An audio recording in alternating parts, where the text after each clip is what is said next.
All right, we're on day 60. Capitalization is on your own. There is a new rule, but I'm pretty sure that just by reading it, you'll be able to figure it out and apply it to the sentence. So then we're going to move on to punctuation. And actually today's punctuation is pretty straightforward, so we should get through this one pretty quickly. They want you to punctuate this letter, all right? So dear Craig, you put a comma after Craig to get ready to start the rest of your letter. All right, so dear Craig, comma, the lawyer will meet with us at 1:45 on Friday, November 12th. See you soon, Ellie. All right, so a couple of days ago, maybe it's been a week ago, we learned about the colon. I think most of you knew that anyways. Colon in terms of denoting time. So if we're meeting at 1:45, it would be 1:45. And then from several weeks ago, dates get commas. So it would be on Friday, comma, November 12th. Now we're at the end of the sentence, so you get a period. And as far as the see you soon at the end, you can decide. Is it see you soon? I'm really excited. I'm going to put an exclamation point. Or is it just a nice closing? See you soon, comma. Either one is okay. So it would look like this. Very good. Let's move along. Parts of speech. Adjectives. Adjectives limit or describe. They are used to embellish thought and writing. Write appropriate adjectives in each blank to embellish your thought and your writing. So we have blank, blank, blank teenagers stood by blank, blank cars. So you can fill that in. The 3 excited teenagers stood by the race cars. The only thing I would caution you of is be very careful that you don't accidentally use a preposition and end up with a prepositional phrase. So you only want to be describing these teenagers and then describing the cars. All right, parts of speech, nouns.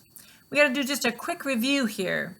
You write DO if the noun serves as a direct object, IO if the noun serves as an indirect object, OP if the noun serves as the object of the preposition, and G if the noun serves as a gerund. All right, well, in order to do that, you need to remember what these things stand for. So I wrote these down for you. The direct object occurs after a verb.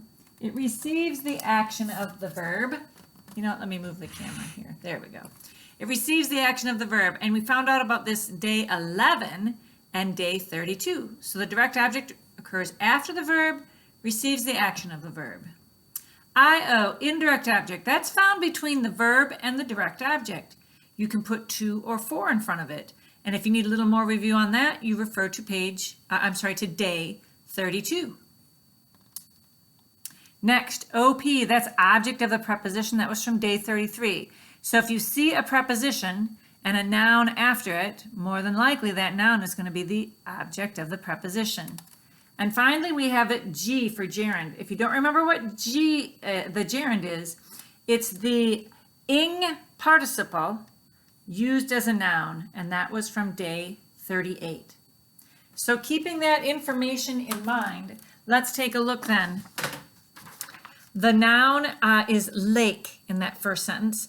Hannah swims across the lake at least once during each summer.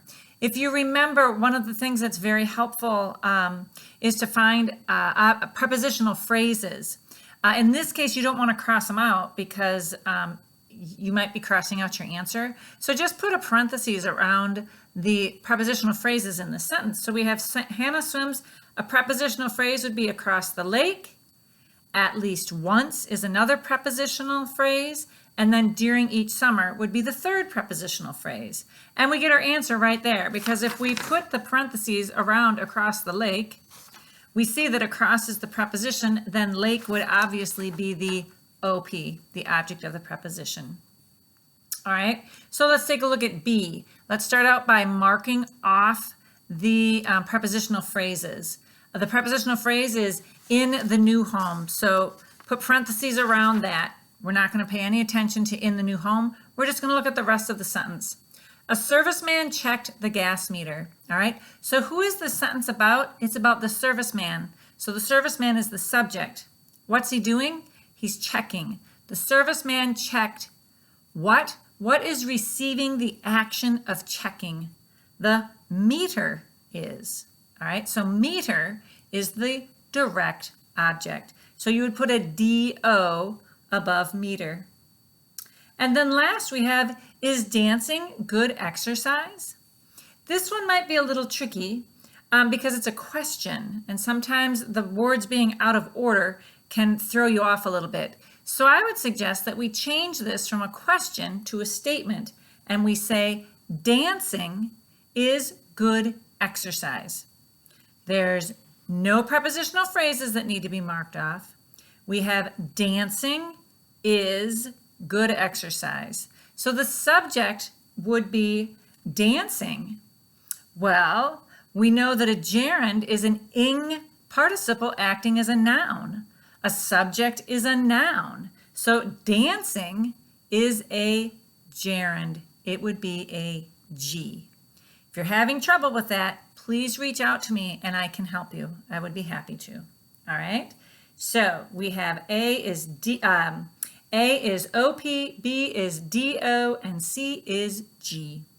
That brings us to sentence combining. 3 sentences combined into one lovely sentence. Good luck. God bless you.